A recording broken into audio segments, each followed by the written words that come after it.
He's just staring out the window. Yeah, look at that.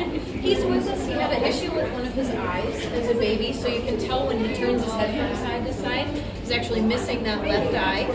Someone found him on the ground, and they were doing a great deed. They brought him into a house and put him in a cage. So, wild bird in a cage, not a great idea. And it ended up ruining some of his feathers on the box. So, hopefully when he molts out his baby boy feathers and gets in his adult feathers, they'll be perfect.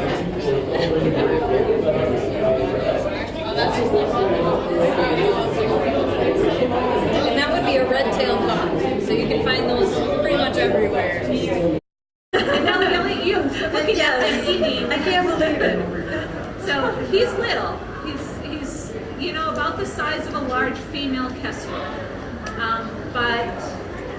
So for falconers, most falconers do prefer to hunt with a female merlin, which is almost twice that size. Yeah. But the females stay brown color. The males get the beautiful slate gray of what the adult peregrine has. And if you look at his back, he's got a couple of gray coverts coming in. So merlins are often confused with peregrine falcons up on the North Shore. I get lots of calls every year saying I've got peregrines nesting outside my house. It would not, they wouldn't survive, and that was the case with her. She's being shy. She's like hunkering down. She had a very badly broken radius and ulna on her wing, and when she flaps, you can see how the one wing is shorter, and she makes no sound. Does she have a name? We don't, yes, she does. We don't typically name the animals at our nature center because we don't consider them pets, and we want people to know the names of them. However, our birds are so personable. Her name is Odie. That comes from her Latin name. The Nature Center is a transport relay station for injured birds of prey. We have trained volunteers. We have a licensed falconer on our staff. I'll bring her around so you can get it closer. Our screech owl, and we also have an American kestrel. We get all our mice from the Mayo Clinic, from their laboratories. And they're not mice that have been tested on, but because they maintain such a high population, they have a lot of biological waste. Oh, they've been known to, she's just playing hard because she wants a bite of my non-gloved hand. It just healed from a good bite. So you'll see people who handle especially smaller birds like this come up and hold them like this. The reason we don't hold their bodies, their lungs work differently than ours. If I squeezed her lungs, she couldn't fill them back up again.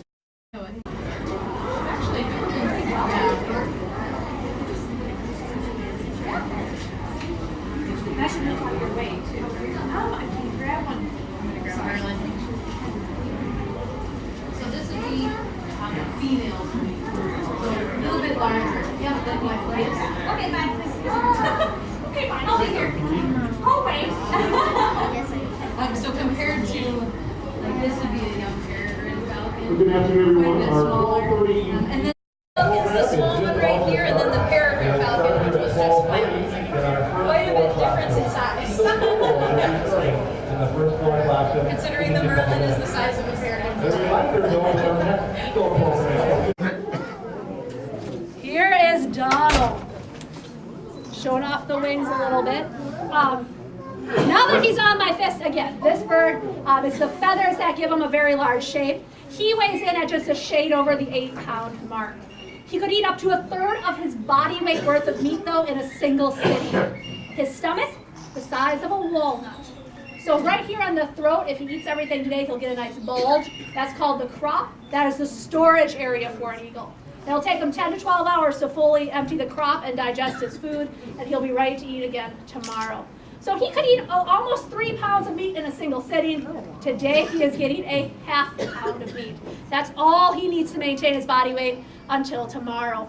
I also want to give you, showing off the wings a little bit, what he's trying to do is get to the perch behind me as quick as possible. He knows that's where the bulk of his food is. He is a very food-motivated individual. But before we do that, I want to point out the weaponry of choice, the talons. If you can get a look at that rear talon, that is hands down the most impressive talon in the building today. And that is why they are able to take down the large game that they're able to. I also want to point out, I'm going to have him step back here for a second. Check out the wing that is closest to me. Do you see how it doesn't fold up properly? That is his injury. He was living out in California when he was hit by a car. That wing was broken in 2 locations. As a result, he can no longer fly.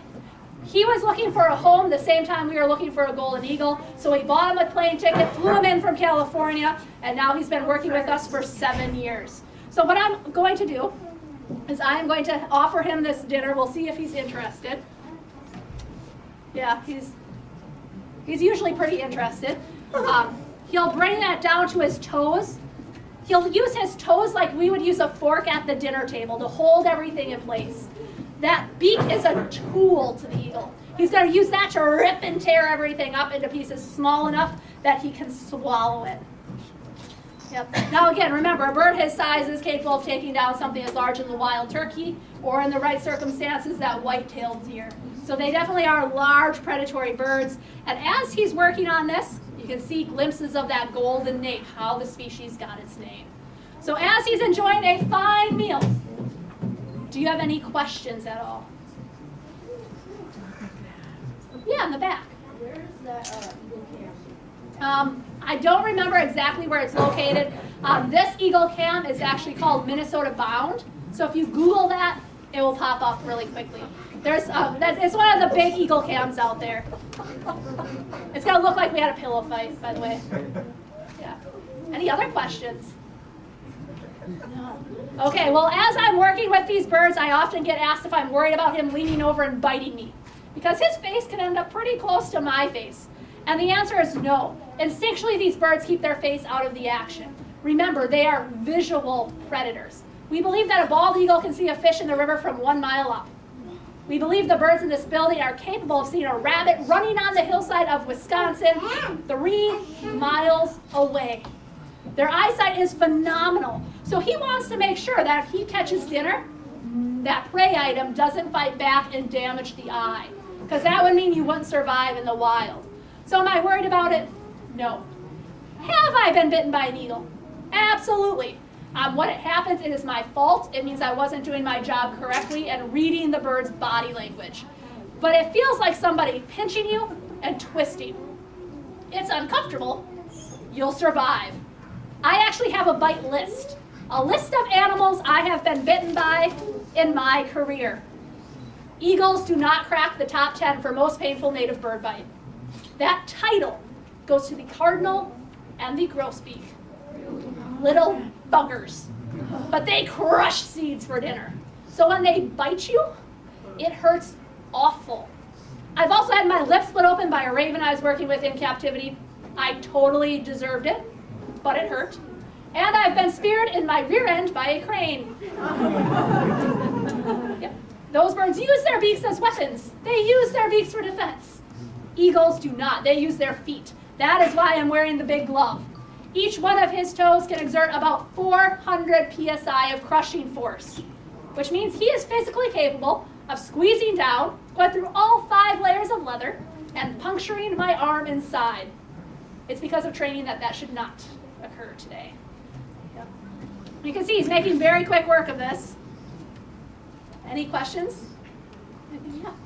Under the conditions you talked about taking down a deer, what do the talons do that would actually kill them? Yeah, so what these birds do is they wait for the middle of winter when we have a deep snowpack and there's that thick icy layer on top.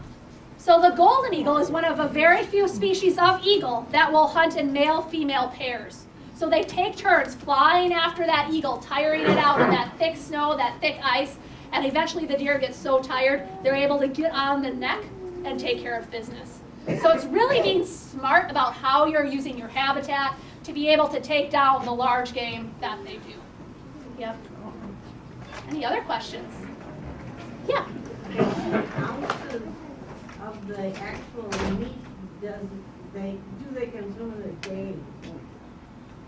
How many ounces do they consume? He gets half a pound of meat. That's it. Yep. In the wild, he would eat more if he had the chance, but here in captivity, half a pound is all he needs to maintain his body weight. In fact, if we overfeed these birds, they can start to get some of the same health problems we would. So our birds are all on a diet. We track very closely how much they weigh each day and how much food they eat each day so that they stay in that optimum health. And that's how we're able to get some of those longer life expectancies out of the birds. Yep.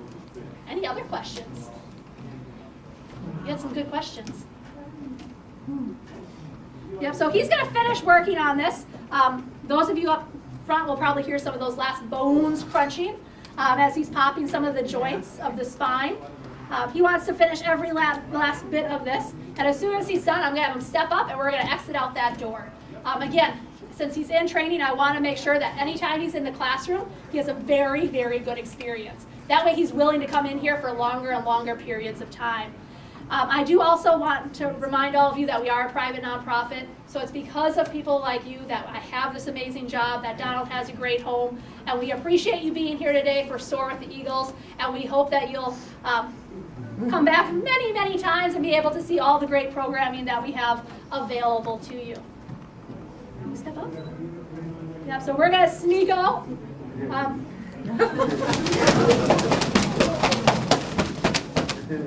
That's what we were trying to avoid. Wow.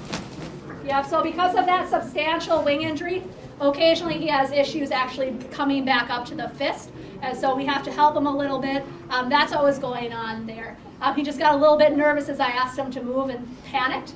So we're going to let him calm down, and then we'll continue on our way, making sure that he gets back to the enclosure without that happening again. But thank you all very much, and enjoy the rest of your stay.